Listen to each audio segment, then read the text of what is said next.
Hey everyone, welcome back to How to Wave. Here's how to reset your Instagram Explore page and clear suggested content.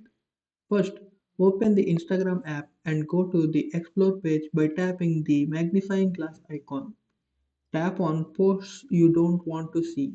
Then tap the three dots on the top right and select Not Interested.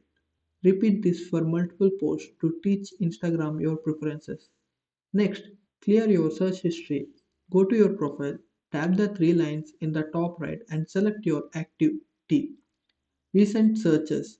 Tap Clear All to remove your search history, which also affects suggestions.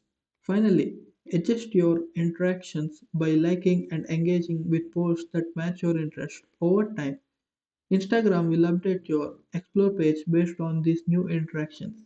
Thank you for watching How to Wave. If you find this useful, please like and subscribe for more tips.